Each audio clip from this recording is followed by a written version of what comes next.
Evening and welcome to tonight's edition of Resistance TV. The brutal Saudi war that's being waged against Yemen has caused the world's worst humanitarian crisis. And it's been facilitated by British arms sales and military personnel. And that's why Lance Corporal Ahmed al-Batati decided that enough was enough and staged a protest outside Downing Street to draw attention to this outrage. But that led to his arrest by military police on August the 24th. And he now faces a possible court-martial. And I just want to show you a quick clip of Ahmed's video before his vigil and the moment that he was arrested by the military police. And then I'll introduce our guests for this evening. And it's clear that this government has blood on their hands. So with that being said, I refuse to continue my military service until the arms trade with Saudi Arabia has been put to an end. It is reported that a child dies every 10 minutes in Yemen. So I'll be standing outside 10 Downing Street, blowing a whistle every 10 minutes so that they can hear every time a child dies due to a war they continue to arm and support. It's a public spot, I'm allowed to record, sir. I won't get too close, it's fine. That's fine then, thank you. Why the security like this for then? Just because it's military police, why are you like this, may I ask? Of course, but it's just, I've been here for a good couple of weeks and I've not seen this presence like that for. What's the reason for? I just don't understand, officer, someone's asking because this particular one, you guys are coming out, I just don't understand why that's happening. Of course, but you walk around, but you don't stand like this and stop me going towards.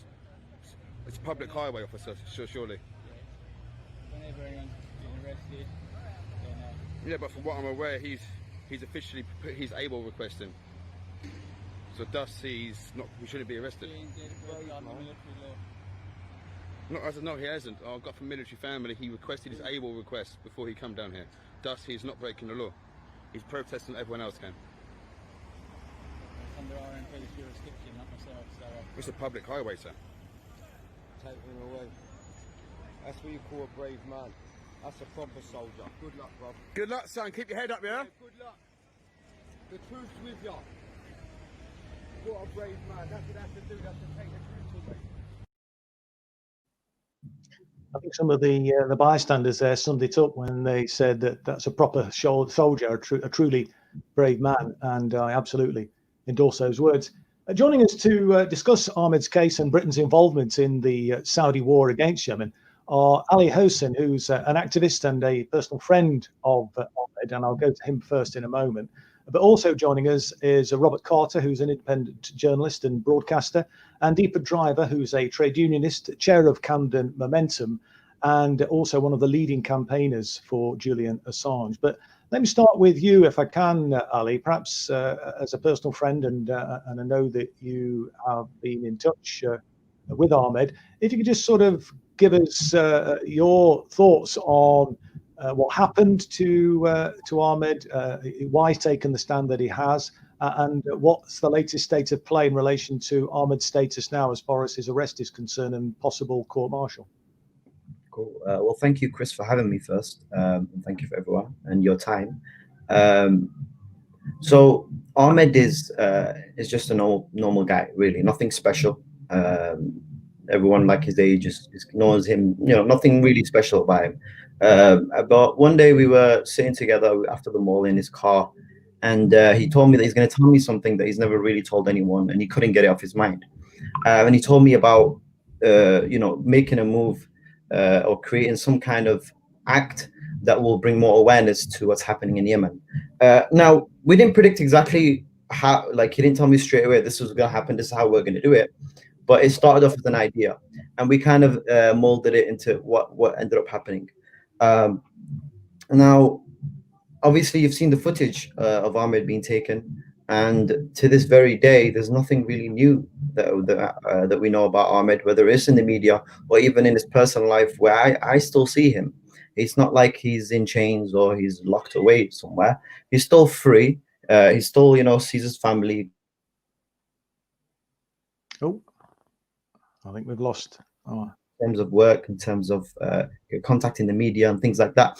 But to this day, there's not been a real update with Ahmed's situation in terms of moving forward. Of, well, okay, is this case done? Is what's going to happen going forward? What actions is the military going to take? They've not decided that yet, and they've not made it clear. Right, and does Ahmed have relatives still in Yemen? He's a British Yemeni soldier. Obviously, it's very personal to him what's happening and Britain's involvement. I mean, has he heard from, as it were, the front line from people in terms of their experience? Absolutely.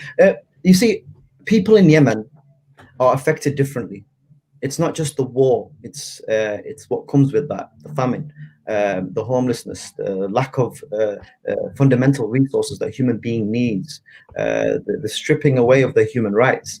It's the all of that. So my family, I have family in Yemen. Ahmed has family in Yemen, which they had to kind of leave to go to, ironically, live in Saudi, and all around the world. But those that are still stuck in Yemen, they suffer differently. Some of them suffer from airstrikes and things like that. Some of them suffer because of the lack of resources, so they starve. Some of them suffer from their families. So there's so much different different ways of suffering. And that's what we're really trying to address. My family and Ahmed's family, they are affected by this. The ones that live in Yemen, they are directly affected to this. And every single Yemeni in this country has a family in Yemen, and that family is also directly affected. I'm not necessarily saying that their houses are getting blown up every time, but they are directly affected because they're living in a war zone. So yeah. Yeah, I mean, and just in terms of what people watching the program this evening could do. I mean, do you have any advice or suggestions in terms of, well, one, I suppose, raising the profile of Ahmed's case, but more generally in terms of the war in Yemen and Britain's involvement? Are there things that you would like to see people doing to support your cause and Ahmed's cause in relation to his situation and obviously what's happening in Yemen, and presumably to try and stop British facilitation of this terrible humanitarian crisis? Yeah, I mean, when you look at history, so many things have happened in history that to say that we are surprised of what's happening now it would be the least of our problems. I mean, what you can do as someone who, for example, has no real link with Yemenis or has no real links with people around the world, if you're a British person, you grew up in Britain, that's your home. What can you do? Well, at a basic level, you can donate. That money is going to go and help a family out for the month. And the conversion of currency there, it's like it's nothing to you, but it's everything to them. So that's fundamentally, that's what I think you can help that way. But that's a short-term thing. Okay, what happens after the week? What happens when the money is gone? Well, and that's where it comes in the long-term thing, where you have to raise awareness in so many different ways. And it's all about being creative. What are you good at? What's your talents? Everyone has their own talents. Everyone has their own specialities. So do that. If you rap, do a little rap about not necessarily Yemen, but just about the injustice that's happening in the world. If you paint something. If you make vlogs and videos and things like that, do that.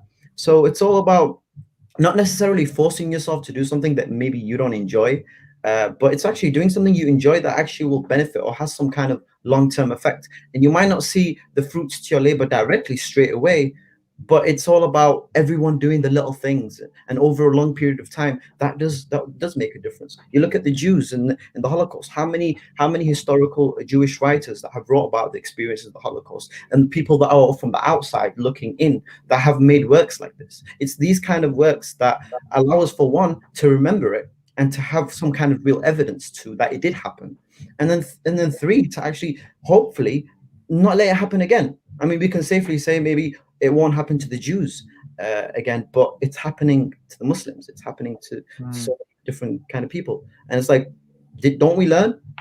Yeah. No, thanks for that, Ali. And just before I move in to ask Robert to get his thoughts of just some questions. We're getting, you prompted quite a few questions already from and comments from viewers. But there's one I just wanted to put to you directly, if I can, Ali, from Amina Atiq. She's saying, what can we do to support Ahmed? I mean, directly, is there anything explicitly we could do? I mean, writing to him, raising his case with MPs, perhaps, or any other thoughts in terms? I mean, this is Amina just asking a specific question in terms of what we do to help Ahmed directly. Well, on our page, Instagram page, Stand for Justice, which me and Ahmed run, and as you can understand, as soon as we kind of posted those videos and they became viral, we had so many messages. A large portion of those messages was like what she said. It's like, what can we do to help Ahmed? Now, that's not the message of what we're trying to do. It's not about what you can do to try to help Ahmed. It's about what you can do to try to help people in Yemen that actually need that help. Because Ahmed is living in the UK. Like I said to you at the beginning, he's free. He can see his family. He can eat. There's no real restrictions in the terms of the long term. So even Ahmed would tell you this. It's not about Ahmed. Ahmed is just. It just happens. It's about what he did. It's about the meaning of it, not necessarily about who the person is or whatever. Because it could have been anyone. Let's be honest. It could have been anyone in the military that did it, and they would have got the same kind of response or a similar response. It's about the meaning to it and the people. So instead of asking how we can help Ahmed, who really doesn't need help, he's self-sufficient in terms of these things. He knows what he got himself into, and he has friends and family that will help him.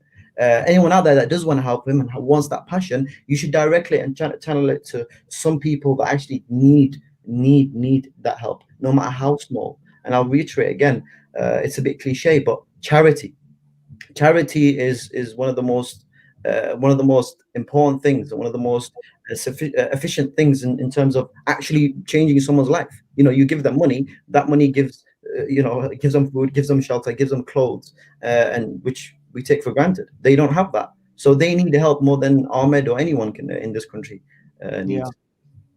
No, I take that point, and I mean, you say it could have been anyone, but it was Ahmed that stood up, and it was a brave act of solidarity, and it's really important, I think, the action that he took to draw attention absolutely to this case, because as you say, I mean, the situation for the people in Yemen is far worse, and it's important that we keep our focus on that. But I think it's important as well that we also acknowledge the bravery of Ahmed in actually raising this issue in the very public way that he did. And I think it's incumbent on all of us to do what we can to make sure that we build on that bravery that Ahmed showed, and that we don't forget about Ahmed. And yes, there's no action taken out against him yet, but I think it's important that we keep him in the public eye as much as we can to hopefully prevent any action being taken. But let me move, if I can, to Robert Carter, the independent journalist and broadcaster, who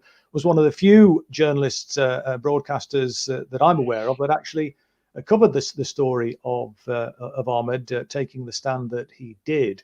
And just wondered what your thoughts were about why the mainstream media the corporate media has been so absent in relation to covering, which is a very unusual case, isn't it, of a serving soldier actually protesting in full uniform in the way that he did. I mean, it's quite a rare event, and I'm not sure I've ever seen it before, to be honest.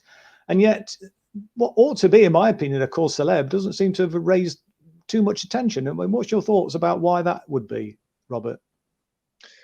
Thanks, Chris. Well, obviously, when the protest was initially made, there was significant interest, particularly on social media and also by alternative media platforms. But since then, as you rightly mentioned, the interest seems to have gone down. Now, obviously, as Ali has mentioned, there hasn't been a significant update per se. So we still don't know what the action is going to be against Ahmed following his protest from the British state. So perhaps that's what the mainstream media are waiting for a kind of breaking news update to the story. But at the same time, I also suspect, given the fact that Yemen is referred to as the forgotten war and has been since 2015 when the war first began, there is a kind of conscious effort to tiptoe around this conflict and anything such as protest movements that may spring up as a result of that by Western mainstream media. Why would that be? Well, many of the Western powers, such as the UK and the US, are neck deep in that conflict. And if you start asking a lot of questions, why is Ahmed protesting? Why is there a war in Yemen? Why has it been dragging on for so long? Why are so many innocent civilians being indiscriminately killed on a mass number? You start to realize that the answer to those questions is, well, the UK's and Western powers' relationship to the oppressive regime in Saudi Arabia. That's what's keeping this war going. The fact that we continue to sell arms to the Saudi regime, despite the immense war crime evidence that's coming out of Yemen and has been for a number of years.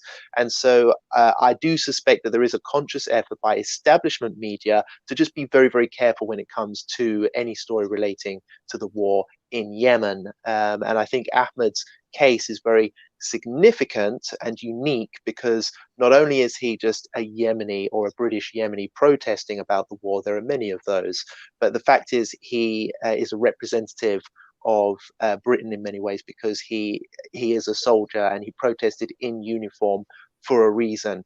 That's why what Ahmed did is unique and very, very brave. And I think that what I want to compliment Ahmed for, if he is watching, is the fact that what he did was brave, because Yemen is the forgotten war. There is online censorship happening, and I've experienced it personally, where social media platforms like Twitter or Facebook actually go out of their way to censor, block and remove content that highlights the crimes that are taking place in Yemen. And some journalists, and indeed many activists who campaign rigorously to bring the facts to the people, to highlight these crimes are still ongoing and how horrific they are being gagged on social media, particularly Facebook. YouTube as well is also guilty of this. So for Ahmed to do what he did, to rattle a lot of cages, to essentially take a bullet for the team and to risk imprisonment quite possibly, just to raise awareness of what is the forgotten war, just to bring it back into public attention, get it trending again on Twitter, and to make a video that was watched by millions of people overall, I believe. That in itself is a massive achievement, because there are many journalists who would like to do the same thing, many activists as well who want to do the same thing, but they just can't do it because no one is interested. The Western mainstream media just couldn't care less whether or not it's in the public eye or not, unless it benefits them. If news is particularly slow, they might do a short little 2-minute piece on it here and there, but they don't bring the real facts that need to be heard. The deep role in which the UK is playing in that conflict, the fact that Saudi war crimes are continuing in Yemen, and it's been almost 6 years now of the conflict, but most importantly, Saudi couldn't get away with these crimes unless it had the backing of Western imperialist regimes, and that's so key. The UK's backing for Saudi Arabia, there might not be British pilots dropping the bombs per se, but it's the UK's support for Saudi Arabia that gives them the green light to commit these atrocities, and Saudi Arabia is not strong enough to do it alone. They need the backing of UK, France, and the US, and they've been getting it non-stop for over 5 years now, and that's why the war is continuing. That's why so many people are dying en masse in Yemen. It's the indiscriminate campaign that's backed by Western so-called democracies. Yes, I mean, and interesting what you say about the suppression of this issue in terms of Twitter and Facebook and so on. I've just had a message to say that for some reason, hopefully it's a technical glitch rather than censorship, but tonight's broadcast is not streaming for some reason on Twitter. But we'll look into that and see what the reason for that is. I mean, and you talked about British involvement, obviously, and I think I mentioned it at the opening of the program this evening. But of course, Britain, I think, is the second biggest arms supplier, isn't it, behind the US to Saudi Arabia? And the Court of Appeal ruled last year, didn't it, that the arms sales were in fact illegal, but the government has found a way of getting around that ruling, as I understand it, and arms sales have resumed, notwithstanding the appalling humanitarian catastrophe which is befalling the Yemeni people. I mean, what's happening there? I mean, and are there other legal routes, do you think, that could be pursued by campaigners? Well, obviously, legal routes are being pursued. There are some fantastic organizations out there that are really challenging and trying to bring the British establishment to account, particularly the government, over this. Coalition Against the Arms Trade, for example, have been doing a lot of good legal work regarding the immoral arms sales to the Saudi regime, which the British government have been pretty shameless in saying, well, look, at the end of the day, they keep Brits in work and it produces money for the economy. And then at the same time, we're also getting huge amounts of evidence coming out of countries like Yemen of war crimes being committed using British made arms. So on the one side, they'll say, well, actually, the war in Yemen is not good. We don't, we want to bring an end to the violence. But then on the other side, the British government will also say, well, we're not going to stop those arms sales to Saudi Arabia, which would surely bring significant pressure on Saudi to stop what it's doing because we make too much money from it. Again, another thing that you hear from the British government, which I'd like to remind our viewers of, is that they're quite quick, especially our foreign secretary is very quick when he talks about Yemen to say, well, we're gifting millions of pounds towards the humanitarian crisis in Yemen. We're desperately trying to send British aid over there to help those poor civilians. But the millions which the British government may be sending to Yemen is nothing, it's peanuts compared to the billions that they'll be making in profit from arms sales to that Saudi regime. So make no mistake, the UK does not play a positive role in Yemen. It's playing, its hands are bloodied in this conflict. And the UK, as you rightly said, Chris, is certainly one of the biggest criminals, really, when it comes to the mass murder in Yemen, because they're one of the biggest arms traders with the countries that are committing the majority of civilian deaths. The Saudi bombing campaign, the Saudi-led coalition bombing campaign, we know has killed the most civilians out of all the different elements that are ongoing in the Yemen conflict. And let's just remember as well that we have a global pandemic now. Yemen is one of the worst performing countries, statistically speaking, in terms of fighting the outbreak, simply because they lack the means to do so. And the UK has done very, very little to help in that regard. And this continued support for the Saudi nationwide blockade, for example, which is stopping aid and medicines getting into the country, is just the newest form of criminality, which the UK is very complicit in. You mentioned the profits which are available from selling arms to Saudi. And what influence do you think the military-industrial complex has on our political class in this country? Very, very significant interest. I think big business has significant interest. Obviously, I think it's been described by some academics as a death economy. The US has also been described as having as such. It's an economy which basically profits from ongoing war and conflict elsewhere in the world. That's why the US and the UK are so quick to jump on the let's change regime bandwagon whenever it comes to, say, Venezuela, or we saw what happened in Iraq. These wars are incredibly profitable for certain groups, certain big business, and politicians essentially make that scenario happen. Theresa May, for example, her husband worked with a firm that had investments in the arms trade, and it's been revealed whilst Theresa May was Prime Minister that her family essentially profited, or the firm that her husband works in profited, since the Yemen war began. So obviously that's very incriminating, as you say. And since Boris Johnson has become Prime Minister, UK arms sales to Saudi Arabia has actually increased. And obviously Boris came in way after the Yemen war had begun, and we knew significant amounts of details of war crimes being committed. So Boris has gone out of his way again to serve those business interests, keep the money rolling in, and keep the war ongoing. So yeah, absolutely. I mean, I think everyone knows that Western political systems have big money behind them, and I won't start a new debate on this, but obviously Sir Keir Starmer, I'm sure, is bringing the Labour Party back, and I think there's been some big business interest in investing back in the party since he took over, less from the trade unions focus and more back onto big business. Indeed, and I was reading something, funnily enough, today actually about the involvement of the royal family being used as ambassadors for arms sales. Do you know anything about that? And perhaps you could just tell our viewers any information in relation to, the role of the royal family, Prince Charles and Prince Andrew, and so on, in terms of smoothing the way for arms sales in Saudi and other repressive regimes. Yeah, absolutely. I mean, the royal family, it's not just the red carpet that's rolled out every time there is a wealthy, dictatorial, oppressive regime that's coming into town. The royals are also rolled out as well. That seems to be the only thing that they're good for, I think, in terms of propping up British foreign policy interests. They just look good. They obviously live in fancy golden palaces. So whenever they want regimes like the Saudi royal family to mediate.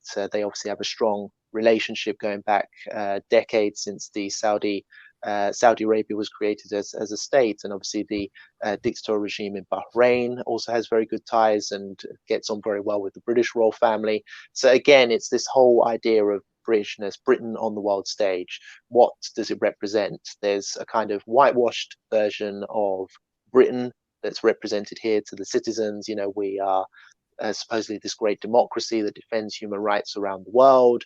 But then when you actually see what we get up to abroad in terms of our foreign policy, such as, you only have to look at Iraq, Afghanistan, very well, Chris, our activities in Venezuela are upsetting the democratic process there and trying to force a regime change to pursue our foreign policy imperialist interests. And of course, the war in Yemen, the fact that Britain's hands are bloodied.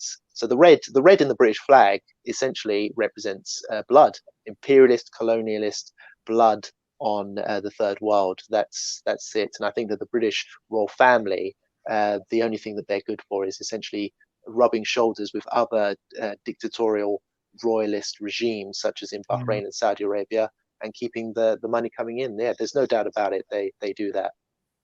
I mean, one of the biggest tragedies of the defeat of the Corbyn project in the Labour Party was the foreign policy position that the party was beginning to take, and particularly in relation to the shadow minister that Jeremy appointed for peace and disarmament. And it would have been a wonderful sight to behold, having a British government with a permanent member of the UN Security Council with a minister for peace and disarmament to spread peace and disarmament around the world, rather than selling arms and war and death and misery, which is the way it seems to be at the moment. And just one final point, just before I bring in Deepa, in relation to jobs that are often trotted out, that the arms industry actually generate and actually keep people in this country in a decent livelihood. I mean, my argument would be that we should be looking at defense diversification, because apart from the morality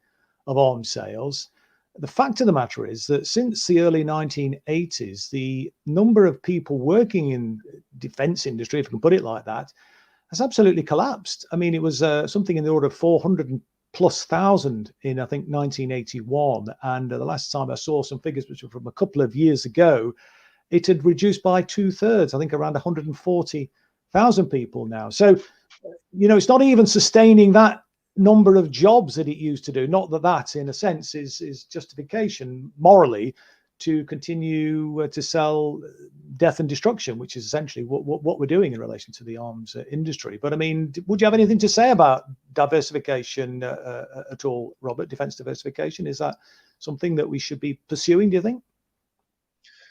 Well, I mean, obviously, any way to drag us away from the way we conduct ourselves now is vitally important. And I think that any means to do that should be explored.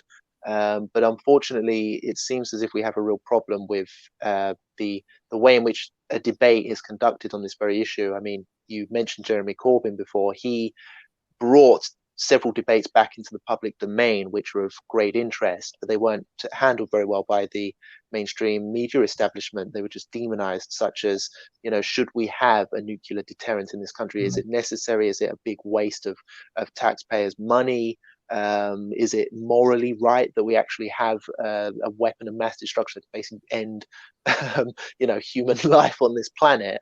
And Jeremy Corbyn's argument was pretty clear and understandable, but the way it was portrayed in the media was essentially, oh well, he's a lefty loon who wants this country to be invaded by Russia or something, some nonsense like that. It was just completely stupid, and that he was like a traitor. He, just because he didn't want to mass murder Britain's enemies or people, innocent people, he was some kind of traitor to the state or something like that. So the Britishness as an identity, this post-imperialistic identity that has got its fingers deep in our establishment, in our institutions, in our nation's identity, needs to be broken as far as I'm concerned. That's my short answer to it. And obviously, until that's done, can real decent reform be made in how this country conducts itself, the way its economy is formed, putting the people first rather than big business, for example, foreign policy, not going to other countries and killing loads of innocent people. Can that be done unless we transform the establishment, the people at the top, and break this English-centric, racist Britishness identity, which is an imperialist identity? That's a big question. I don't know if I can answer that for you, Chris. Well, yes, and we've only got sort of a half an hour left, and I need to bring in Deepa now. But I think your point is well made in relation to the corporate media there, and I think that ties in really to some of the work that Deepa's been involved with in actually supporting Julian Assange and the campaign to get Julian Assange released and to prevent the extradition of Julian to the US. And I know that WikiLeaks has released papers from the Saudi Foreign Office, and some of the documentation they released did indeed relate to Yemen. And so, if we could perhaps bring in Deepa, she's not on screen yet. I don't know if she can hear. Yes, you're there. Hi, Deepa. Yeah, I wasn't sure if we'd lost you for a moment there. I just wondered, from your perspective, then, Deepa, if you could say a little bit about the important work that that Julian did and how that relates to the situation in relation to arms sales to Saudi, and of course the devastating consequences that's been wreaked on the Yemeni people as a direct consequence of that. And of course, without people like Julian shining a light on these abuses of state power, then a lot of this stuff would just go unnoticed by the wider general public. So at least if we've got that information, knowledge is power. It gives us the opportunity, doesn't it, to try and bring our politicians, because at the end of the day, these things are being done in our name, hold them to account, and maybe try and get a more humanitarian approach, because I think the vast majority of the British people would be very unhappy, actually, about the way in which we are supplying this dictatorial regime in Saudi Arabia with these weapons that, as I say, are causing so much misery and death and destruction on the Yemeni people. Hi, Chris. Thanks. I think firstly, I wanted to send huge amounts of solidarity with Ahmed for doing what he did, because, we can always say it could have been somebody else, but it was him who took up the challenge and who decided to take a stand. And it's very difficult to find people, especially young people with lots ahead of them, who are willing to take such serious stands. And this is really important. So very grateful to him and Ali and others who actually. Can you hear me, Chris? Is it clear? Chris, can you still hear me? Yes, I can hear you. Yeah, keep going, Deepa. We can hear you loud and clear. Thanks. The other thing I wanted to say is people like Ahmed are very important, because yes, Julian and WikiLeaks released a vast amount of information, and we know of the terrible, terrible tragedies that continue to take place in Iraq and Afghanistan. But what's also really important, in addition to the disclosure and transparency, is people beginning to come together in solidarity to have some kind of power to change the narrative, to change actions. And that's the first step that Ahmed has taken, from having that information about what's going on in Yemen to turning it into something, into holding the British government to account for what it has done. And going back to Julian's releases and WikiLeaks' releases, I was looking through the documentation. The Yemen files were released in November 2016, and they contained about 500 documents from the US Embassy in Sana'a. And they contained emails, PDF documents, and others which detail correspondence from the US Embassy and how the US has been involved in with Saudi Arabia in destroying Yemen, so to speak, in pursuance of Saudi Arabia's geopolitical interests. And this is, as Robert said, characteristic of what many of the imperialist forces have done across the world, which is to essentially have a new form of colonialism, which is about resource extraction and regime change in order to extract wealth.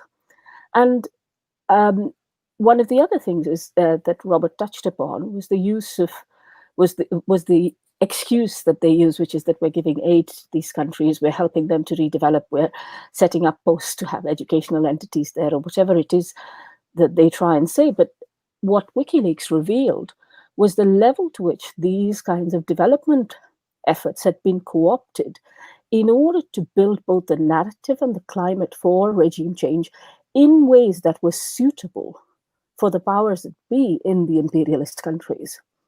What also is important is the role that many of these weapons companies and the corruption that is associated with weapons sales have in relation to the broader problems that we see in society through the use of tax havens, etc., to hide what's really what the crimes that our governments commit in our name. And this is of a scale that is now hitting Britain, because quite a lot of the time in the past, we've seen these wars taking place, and they've been so distant from us in some ways that many of us outside of those who were politically and socially aware have kind of blanked it out, whether in the interests of jobs or whether in the interests of other factors, because it's just too difficult to process. But I think we're being confronted with the lies and the deception and the manipulation now in Britain, particularly, during COVID and during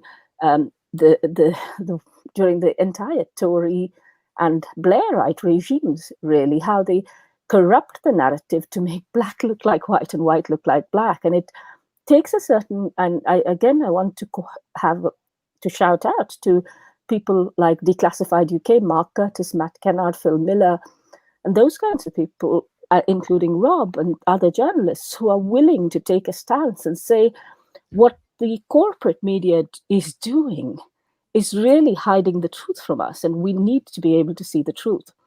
And that brings me back to WikiLeaks and what WikiLeaks did and what it achieved, which was to say, here is all the information at source for you as an informed public to start engaging with, and for campaigners, for activists, to help make really strong statements and actions in support of a certain cause. Because quite a lot of the time, what we see through the media is filtered, manipulated, based on the news cycle, and based on the news cycle is kind of a kind way of putting it, actually based on the interests of oligarchs who want to manipulate the news so as to have a docile public that does not offer dissent. And that is what much of the mainstream media coverage is about. You look at what the wonderful Media Lens do in showing how little the BBC, for example, covers some of the key issues. With the Assange case, for example, in the last few days, we have evidence of the United States eavesdropping on a sovereign embassy on British soil, and within this sovereign embassy, plotting with a third-party company, a private security company, to poison the defendant in the case or to kidnap him. And yet much of the British media is silent. And this is supposedly the critical media that is silent. Forget about the mainstream media. And so when there is a story of this magnitude and a newspaper chooses not to report on it, then you know that there is something seriously wrong with the debate in this country, which has moved so far right that anything which is remotely even centrist seems leftist to them. And that's partly the problem, in my opinion.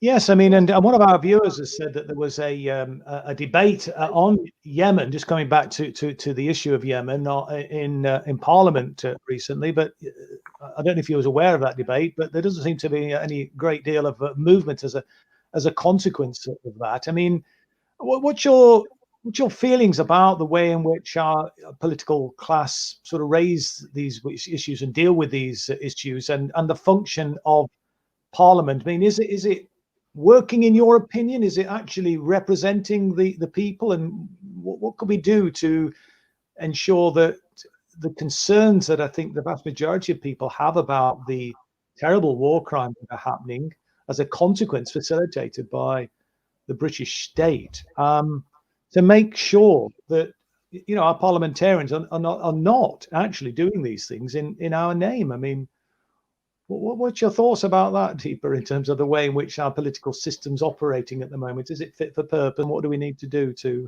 turn things around? I'm chair of Camden Momentum, and we're quite an active branch within Momentum. And we're all, many of us were in mourning after the 2019 results, and particularly horrified by the leaks which showed, the Labour leaks, which showed us what was really going on, and how a peace-loving, a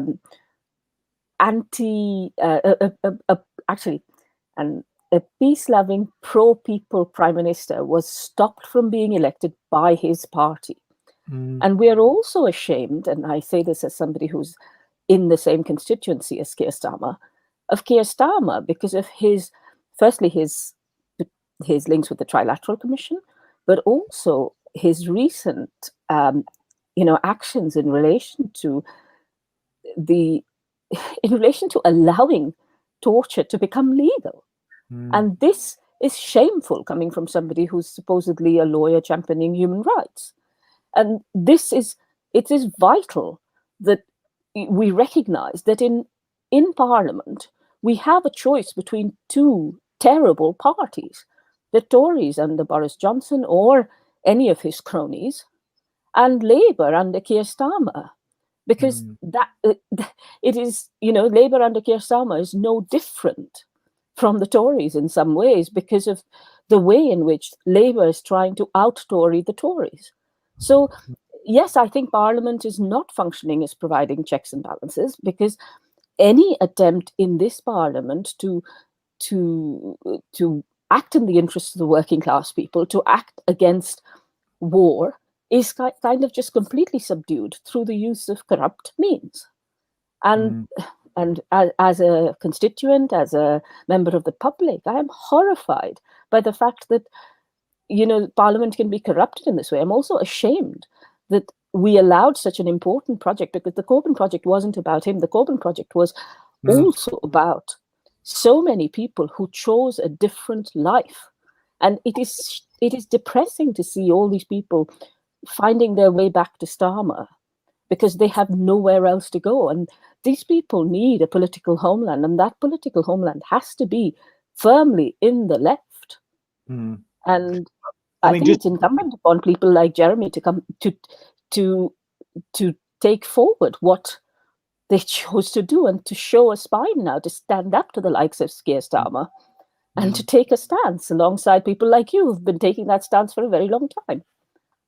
Well, I mean, I think certainly had we had a Corbyn-led Labour government, then certainly I know Jeremy, from Jeremy's perspective, I mean, we'd have been looking to certainly stop, and we wouldn't have been waiting for a court ruling to stop arms sales to an appalling tyrannical dictatorship like Saudi Arabia. I mean, that would have been an absolutely key cornerstone of an ethical foreign policy. And I mean, one of the things that we are trying to do as an emerging resistance movement, and I mean, this broadcast that we're doing this evening, Resistance TV, is about trying to raise issues that are not particularly being raised in the corporate media, and to give a voice to people, so that they have a platform. This is why we invited yourself and Ali and Robert on this evening to kind of raise some of these really important issues. But what we're very keen to try and do is to raise political consciousness and raise expectations. I mean, and to that end, we do now have a bit of a quick plug for if anybody wants, if they can afford and would like to make a contribution, a donation to the resistance movement, then we do have a PayPal, and we'll put the details of that on screen. So if you've got any spare cash that you can help us with, because unfortunately, funds are needed to build a movement, and obviously we've been impaired somewhat by the lockdown and the inability to hold big meetings and so on, but we're determined to build this movement from the grassroots, because it's so important, I think, that we have a mobilized grassroots to ensure that our elected representatives are held to account, and where they're not functioning properly, then to maybe even build a new alternative electoral vehicle to ensure that the views of the majority of the public are actually put into practice. This is why we have a so-called representative democracy. I mean, the thing I've been going on about ad nauseum really is that our representative democracy isn't working. It's failing us, and the people that our representatives predominantly seem to be representing are the corporate interests, not the interests of the vast majority of the ordinary British people, as it were. And this notion that government is a bad thing and that the private sector has the answer to everything, of course, is a complete fallacy. It may be the government might be the problem for the big corporate sector, as it were, in the past, where they were regulated and prevented from ruthless exploitation. But for ordinary working people, they need a strong government with regulation that works in the interests of ordinary people. And when they're not doing that, then we need to build a movement to demand that they do, and that's what we're trying to achieve. But just going back to, if I may, and picking up one of the many questions that are coming in now, and if I could go back to Ali, there's a question here from Giorgio Rivo, who's asking, where is Ahmed now, and is there an address that people can write to him at, and is that something that he would welcome?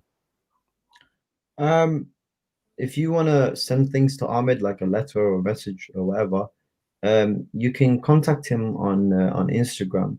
But Ahmed right now, he's in Sheffield right now. He's actually at the gym.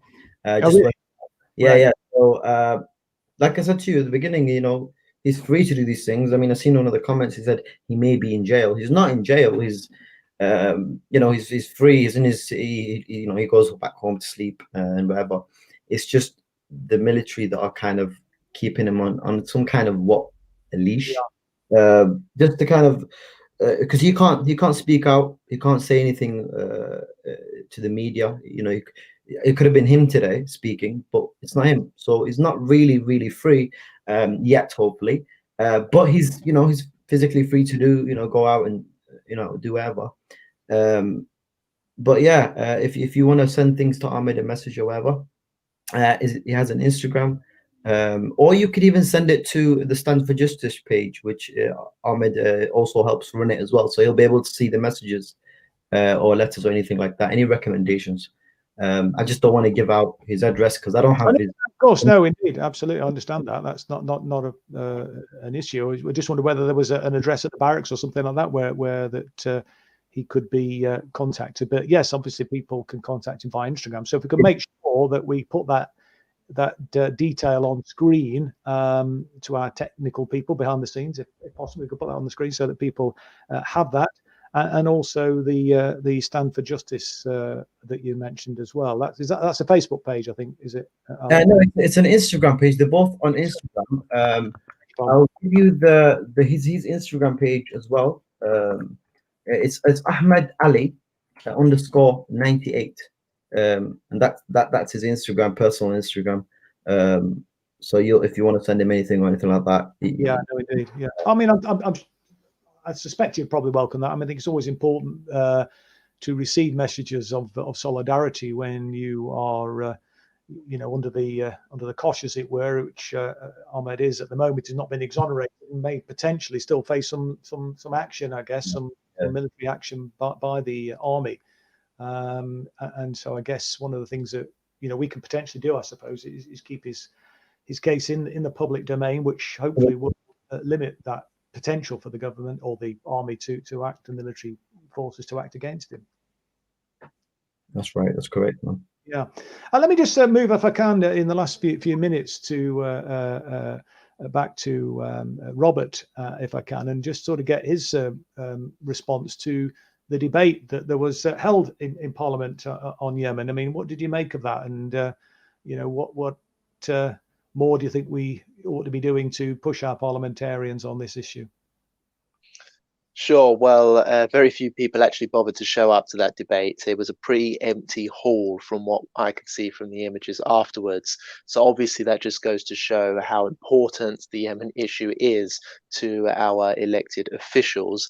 Some MPs did, of course, attend. There were some British Muslim MPs in particular who gave some pretty strong comments on Yemen, but ultimately it was a bit of a dead end debate because, as we've already discussed in this program, the government just isn't interested in acknowledging any of its, complicity in the crimes in Yemen. It's not prepared to negotiate on its relationship, its disturbing relationship with Saudi Arabia, and it's not prepared to downgrade the arms sales to those regimes.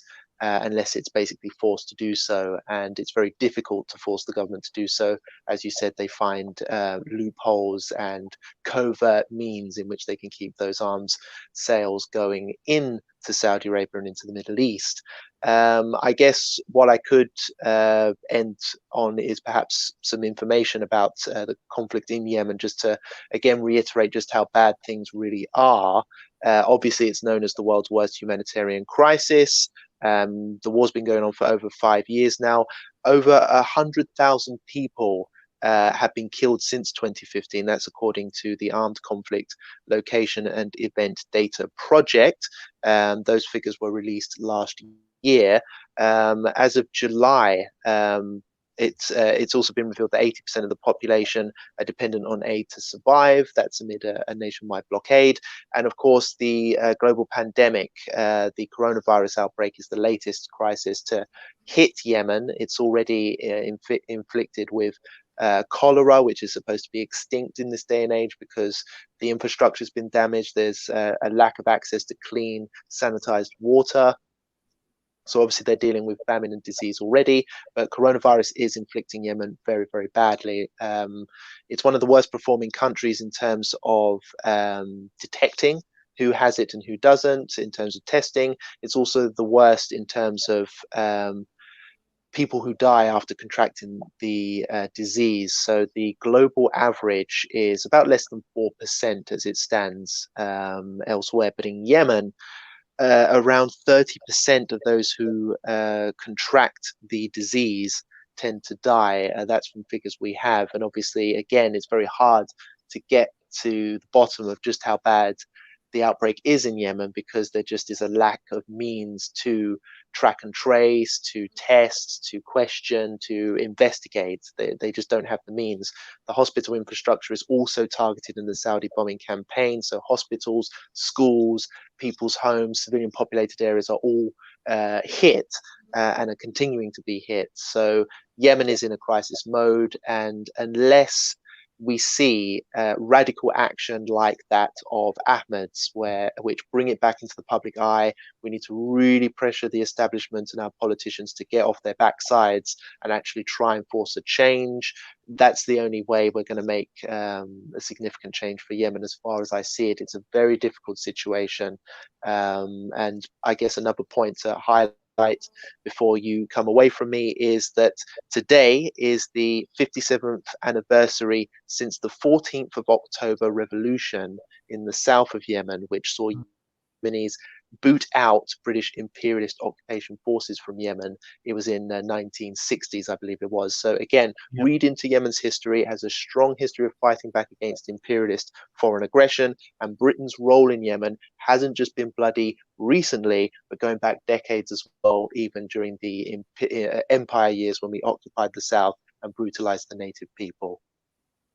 Absolutely. I mean, and clearly extra parliamentary activity that you mentioned there is really important. And, if we can build pressure outside Parliament, then there is every chance that if the pressure is strong enough, if enough people are motivated and concerned enough, and that's why raising political consciousness, I think, is so important, then change can be brought about. And I mean, the other things that of course people can ask their parliamentarians to do, demand their parliamentarians to do, as well as, you know, participate in, you know, the rare debates that might take place in terms of the situation in Yemen, is to be urging them to raise parliamentary questions, put down motions in the House, and if the, you know, they can attract a lot of support from other parliamentarians, those motions, and of course that can also help in bringing pressure. But I don't think there's any substitute really to the importance of extra parliamentary activity, given the parlous state of our representative democracy at the moment. I'm just wondering, just looking at whether there's any further questions from our viewers that we might have time to put to you. There's one here from Kevin Rathbone saying, where's the old-time national appeals for these circumstances? The people need to be notified to mobilize real help. Well, I mean, I think, yeah, I mean, you've sort of touched on that, Robert. There's a kind of a sort of a, you know, almost a radio silence on many of these issues. But I don't know if you have anything to say about that, Robert, in terms of those old-fashioned appeals and so on. Yes, well, of course, they would be appreciated, but again, it's just a case of, like, even the advice given about, okay, why don't you send letters into your local MP and get them aware of the situation, and maybe they'll ask a question in Parliament, and maybe that will force some kind of change. Again, it's a good idea, and it is showing the support for Yemen, which the Yemeni people do appreciate these little gestures. But does it actually force any significant change? Many local MPs don't actually, they may acknowledge the email or the letters, but they don't actually bother to go up into Parliament and question about it. And when they do, and there are some MPs that do, I think her name's Zahra Sultana, a Labour MP, Muslim Labour MP. She has raised the issue of Yemen several times, including in the recent debate that was in Parliament. She's just met with very cold, generic, bland responses from the government, basically highlighting that they won't budge at all. I think this is why Ahmed has to be praised, because his action, he found a way to rattle cages himself. And I think, even from my own experience as a journalist, if you can't, if you want to make an impact these days, you have to try and you know, break some kind of boundary. Because the way that this system operates in this country at the moment essentially is you just tick along, fill out forms, send emails, ask for some help. They go, yes, we'll look into it, and then nothing gets done. And that's how the political process seems to work, you know. And so I think radical action, peaceful radical action, of course, by activists, journalists, people who really, really care about what's going on. We see it with the Palestinian cause, I have to say. The recent protests outside that Israeli arms factory, Elbit weapon systems, I think. Peaceful protest action, you know, which was, of course, met with hostility by the authorities, but relentless action for Palestine does bring it back into the public eye.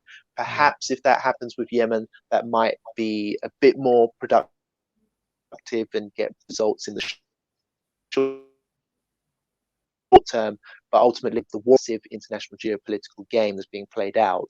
So everyone's very vulnerable, especially the Yemeni people. They just have to kind of sit back and wait it out until the war somehow fizzes out. But very, very bleak, I have to say. I mean, I think what is certainly true is that unless the powers that be feel the pressure, there is no real change going to be brought about. And so there is a real case, I think, to ratchet up that pressure. Direct action is important in the political process. Nothing has ever been handed down by those with power, and we need to ensure that the people, you know, with the power feel the pressure. And so it is important that, you know, that we build this political consciousness and we build this movement to ensure that the people with the power do feel the pressure. And, you know, we can bring that about because we are many and they are few. And it's really important that we always remember that. Let me just, we've run out of time. Let me thank our guests, Robert, Deepa, and Ali for their contributions this evening. Next week on Resistance TV, we'll be discussing the Iraq war logs, the implications of the publication of the Iraq war logs, which is 10 years on now. It was 22nd of October, 10 years ago. So we'll be discussing that and what the fallout from that has been, where we go from there. We've got some excellent guests lined up. So if you have a spare hour next Wednesday at 7 p.m, please tune in to Resistance TV. Thank you for watching this evening, and good night.